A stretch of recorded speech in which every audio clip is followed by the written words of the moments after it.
All right, welcome to the Real Revenue Show, where we help businesses grow and scale any business model. We're your hosts. I'm Malcom Bowser. This is Andre Trust. Thank you guys for joining us. Dre, how are you, my brother? I'm doing well, man, but life been beating me up, man. We're gonna get to it. We're gonna Life get to this it. has been beating me up a bit.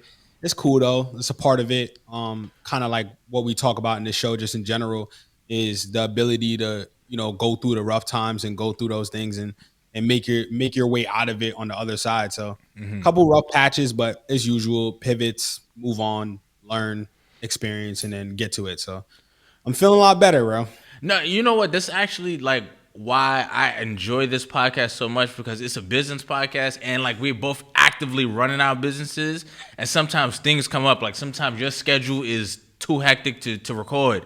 Sometimes my schedule is too hectic to record, and it's because like we actively are doing these things. This podcast is a result of the limited free time we have in our schedules to give this kind of information out, which I really enjoy it. You know what I mean? Exactly.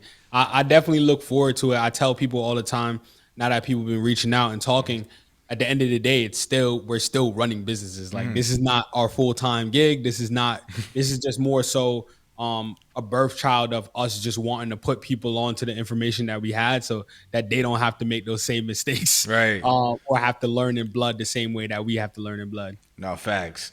And like this is also like a result of like, and I also love people that are watching and listening right now. They're not privy to our conversations before and after we record because we like go through like what's happening on your end, what's happening on my end, and we give you guys a sneak peek of what we go through when we introduce the show. But it's also just dope like hearing like the real life business experiences you're going through, back where you are, and I tell you what I'm going through here, what we're trying to figure out here on my end too. So it's always really, really interesting.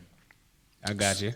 So before we took our last, break, you hit me during the week. You said, "Yeah, I really want to talk about generational wealth." And when you hit me like that, like I've known you for a long time to know, like you have something that's bothering you, something like got to you, something irritated you. So that's what we're going to talk about today: generational wealth.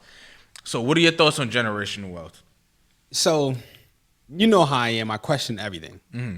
Right? I have to question it. If I don't question it, then I'm not Andre Trust. It's just the way it works. And for a while, I was stressing myself out daily because as a performer or especially as a type A, my goal is to take over and control everything. Like Right, that's just how I am. I don't ever sugarcoat that. Like if there's something in my vicinity, I want to have control of it. It's just how I work. right. And but then I started to, I was overweight. I was stressing. Now I'm like down 30 pounds, by the way. I'm down from I, 223 I to like like I it. think I'm like 187 or 186. I like it. I Right? like I it. was stressing. I was overweight. I was not being healthy. I couldn't even run a mile, bro.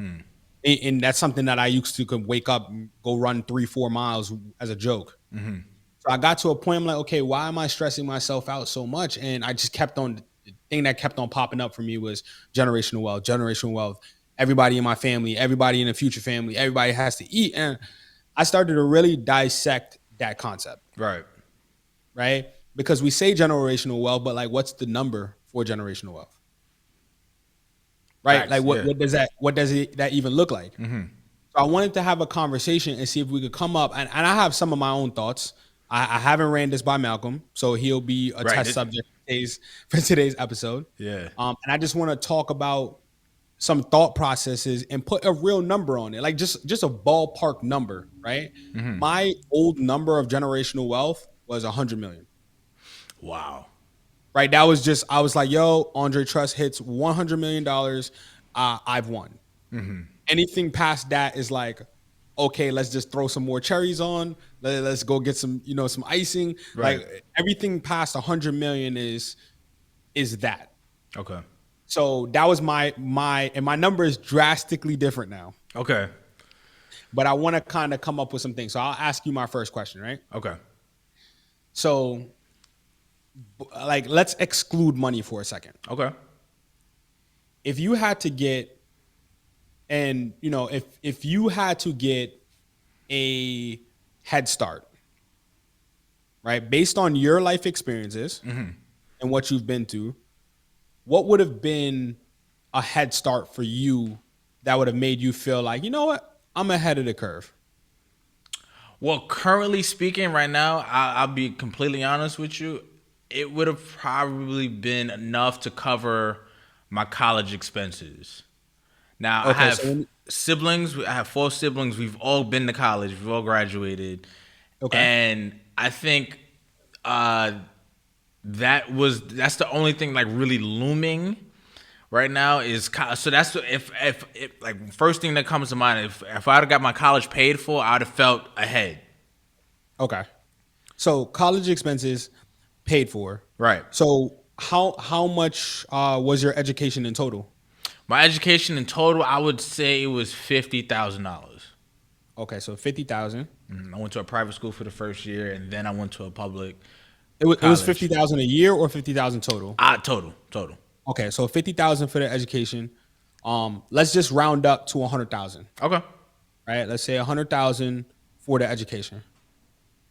All right. So then let's try, what else do you feel like, if we're just running through a perfect scenario, what could have been some more things that like, yo, wow, I'm really winning right now? If I'd had some, like I said, college definitely one. If I'd had some seed money for a business. Now, prior to college, I did not want to go into business, but understanding how business works, if I'd have had some seed money to start out with, that would have been perfect to kind of, test, mess up a little bit to have that kind of freedom where starting out every move wasn't the most important move I had to make. Okay. So what if you had to put a number on it? I would say, I'm not gonna lie, I would probably say 50 to 100. Okay. So let's just round up. We always gonna round up. So Okay. 100,000 Yeah. in seed money. Right? For me, I'd have liked to have had a car that I wouldn't have had to worry about the bill. Okay. Right. So like transportation, Okay. I would say is like, was something for me, was I actually got blessed with that.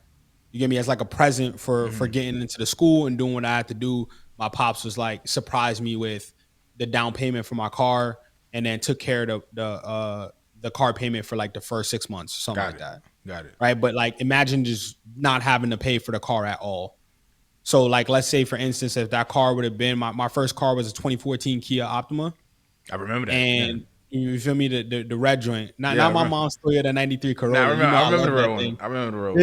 Yeah. You know what I mean? Like, but my first was that Kia Optima. I think that was about 30,000 off the lot. Okay. So maybe one of those cars. So 30,000 off the lot. I'm writing all of this down, by the way. Gotcha. Get some numbers. I got my trusty calculator with me as well. So 30,000 for that. I think another thing that would have been dope was, so I realized why I was able to get ahead in my business wasn't necessarily that I had seed money, but I was working while I was in the Marine Corps. Got it. So Yes. while I was in the Marine Corps, all of my expenses, all of my bills were taken care of for the entire duration of me building my business. So I never had to worry about money. Right. So if I had to recreate that, it took me about 3 to 4 years to get my business off the ground. So let's just say 5 years of no expenses. Right? So what would you say for an average young person? Let's not even wild out. Okay. Let's say a young single person. They can obviously rent a room for somebody, like, things like that. So the car is paid off. We don't got to worry about the car. Right. They'll probably have to take care of insurance, so that's not bad.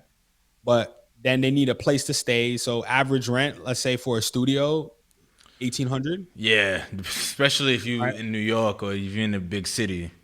So 1,800. Yeah.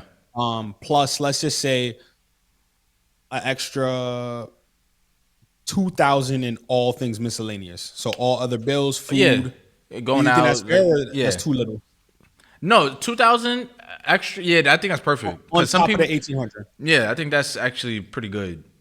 All right, so plus 2,000. If you don't have no real bills, yeah, I think that's pretty good.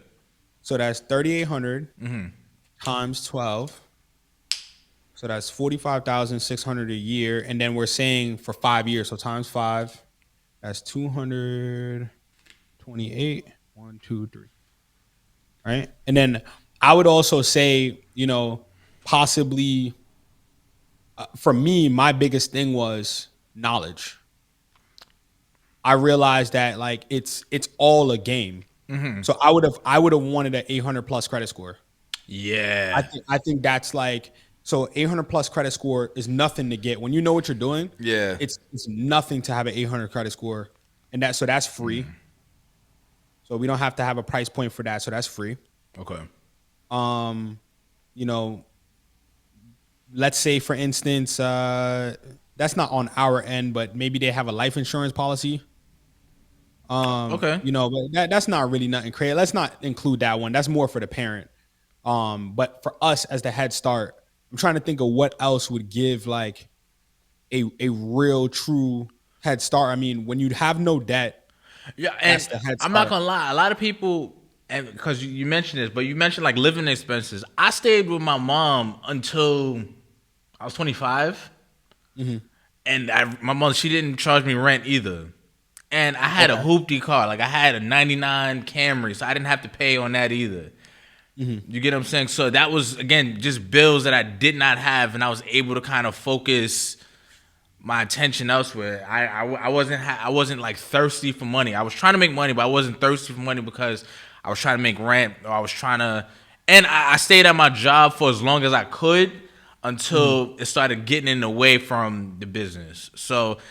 Because you mentioned when you were in the Marine Corps, so a lot of people they think I have to quit my job Oh to no, start this no, business. no, If no, you can no. hold out for as long as you possibly can while working your job and then doing something on the side, I completely You, recommend it. you know my motto, man. Your job should be your very first investor. That's how I think about it. I tell all of the people I coach, your job should be your very first investor. Why? Because they're paying you each month, so you don't have to worry about the bills. Right. It's very important. Your mind needs to be clear. It's tiring. It's exhausting. Believe me, I know. But also, you want to be in a predicament where you'd rather be tired than stressed over having the bills come in and then you got to shortchange your company. Right. So far, we got college expenses, seed money for a business, transportation, an 800 plus credit score, free game on businesses, Right. if they can have that, or like they could supply that. So the next, I would sum up the next couple of things would be like knowledge about the journey. Yes. So like understanding what bills are for real, understanding what credit cards are. Like I tell people all the time, I think credit cards are the eighth wonder of the world. Right, which is like an opposite opinion. Normally, I hear people like, "No, they're negative." Nah. Bro, I haven't paid for a flight in almost like 5 years, bro. Because your flight points. Just points. Yeah. I don't pay for flights ever. Right, so it comes back to me in that way. I get buffers on my monthly. It's so beneficial. Having so that's another thing. I would like to have had 100 to 200,000 in credit limits Okay. by time I graduate from college. But doesn't that So go that's free again. that works into the credit score though? Not necessarily, because the credit score is 800, yes, Right. but then those limits is the dope part because it helps with the credit score. Yeah, I guess. You know what I'm saying? So, Like that's so, why um, like so a the maximize credit portfolio yes. or profile. All right, so a maximized credit profile, Right. maximized credit profile,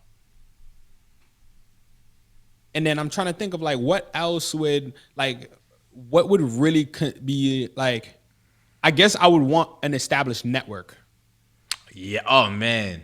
right? An Yeah. established network that I can tap Yeah. into. Which, Yeah, I, man. once again, I luckily I have my mentors. Yeah, I man. was tapping into their network Yeah. aggressively, And right? So an established network. and I want people to kind of realize what's happening right now. If you're watching and you're listening, we've only mentioned money a couple of times here, but like when you think of like the knowledge network, like the stuff you like that is also looked at as generational wealth. Like I'm so excited, like when my son gets older and I can just kind of sit him down and teach him things. Like I can show him like this is what your dad went through. This is what me and grandpa did. You know what I mean? This is what like we had to go through. These are some of the pitfalls that we made that he can avoid if he wants to go into business. You know what I'm saying?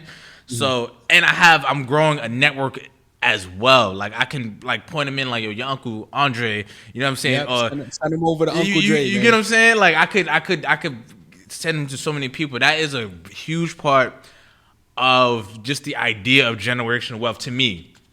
I've already been talking with my older brother for my nephew. Like by the time he's around like 8, he has mandatory like 2-week summers with me. Right. Just like Right. he's just gonna get spoken into his ear off rip. He's gonna understand. He's gonna have all of these things because it really is a template. So now I'm looking at it. I'm trying to think of some other things. I wish we could have had. So matter of fact, I'll charge our listeners. I'll challenge them as usual. I got to do a challenge, right? I really want you guys to just leave comments on what you think could have given you a head start. Notice I'm not saying generational wealth. I need to say a head start. And the reason that I say head start is because on my journey right now, I also understand that what makes success is failure. So if you're not in a predicament to fail ever, you would actually be very disappointed with your life, no matter how well financially you're doing. So that's a big deal. So how do we get that in as well? Is how do we interject strife into our future kids or future grandchildren's lives, so that they're not necessarily being soft. That's the best way I could put it. Being soft. There's a quote. I butcher quotes all the time. But it's like strong men make easy times make soft men make worse time create tough men, and it's a cycle, right? So what I'm trying to do is create a part of the generational wealth is tough men, tough women, creating tough men, tough women, creating tough men, tough women. So it takes the burden off of one person having to provide all of that. Right. So it's another part of generational wealth is also not being selfish in terms of like, how are you supposed to live your life if you're worried about the next 10 generations? You still get one life to live. Right. So there needs to be a buffer that allows you to enjoy and live your life as well, so that you're not locked in and get to your deathbed and realize you haven't lived, versus, you have a large bank account, but you haven't lived. But then also allowing some of that burden to be transferred to your kids. Allow some of those burdens to be transitioned to your grandkids, because it's actually the right thing to do, because burden is what makes us live good lives. Right? Responsibility is what allows us to live good lives. So if you're taking care of everyone throughout time, you're actually putting them in a predicament to recreate difficult times. Right? So there needs to be a transfer of responsibility as well. That was one of the things that was really on my mind heavily, because, I'm in a predicament now where I got handed down, financially, we didn't have it. But my mom was brilliant mentally. Just, hey, your predicament is what you have right now. It's not permanent. What is permanence? Like, she was just very, very big on philosophy.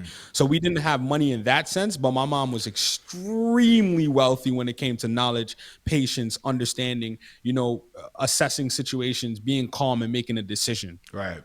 And so those are things that can't get quantified in numbers, but still need to be a part of the equation. Because right now we're at, for one kid to have all of those amenities that we just mentioned, is $458K and knowledge. Okay. It's not bad. Right. You see, like, that's a whole different ball game than $100 million that I was like focusing on. Yeah. And then, like, not to mention, like, because we could get into life, like your personal life insurance that you pass on, because that's a tool for wealth transfer as well. Life insurance that a lot of people don't know about. You know what I mean? If you have a quality life insurance policy on yourself, your kids and your wife and everybody can benefit from that when you pass on. Exactly. So So that's now we're another talking thing. about, let's say we rounded it up once again. Let's round up. We're talking about 500,000 per kid. So if you have 3 kids, 500,000, that's 1.5 million, 1.5. right? 1.5 million compared to 100 Yeah, you million was kind dollars. of wilding, bro. But that's the thing is like it's because I hang out with guys who have that net worth. Right, right. So for me, it's like, all right, because I'm with them, I'm naturally wanting to aspire to the things that they do, Gotcha. which is like they live like ridiculous lives. By the way, it's like $100 million is you, to think about like $1 billion, and then to think about the fact that Elon has like 124 billion of Yeah, $1 billion. yeah. The 100 million, there's nothing that you can't do. This is the perspective. There's nothing that you can't do with 100 million that a billion. Once you get to 100 million, that's like being a billionaire in That's terms of leverage. that's what I've read that somewhere. Like as far as like things you can do and things like it's not really that much of a gap. And 100 million to a bit. I forgot where I read that, but I definitely read that somewhere. Because it's also leverage. Banks are doing, 10%. So as long as you have 10% of the amount that you want, it's a go. So if you have even at 100 million, if I wanted to buy a company for $100 million, all I would need to have is 10 million in the bank and give me the rest.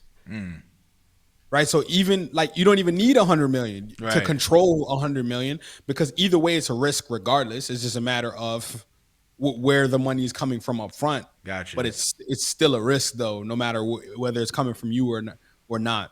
So that was something I really wanted to take away from this episode, is trying to switch the narrative of completely turning over your life to generational wealth and stressing yourself out when each child takes about 500,000 to set them up for forever.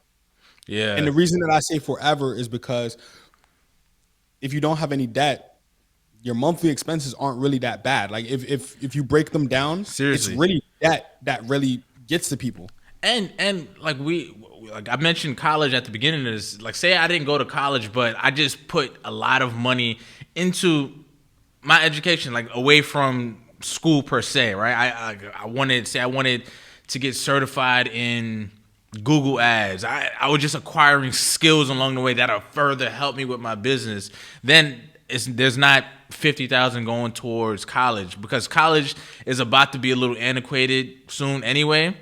Yeah. Well, the way we look at college, I think a Yeah. lot of learning will be done like online, and a lot of learning, more people will just kind of focus on skills rather than like that degree. We have a friend who's making like over 100 now from online courses he took in tech.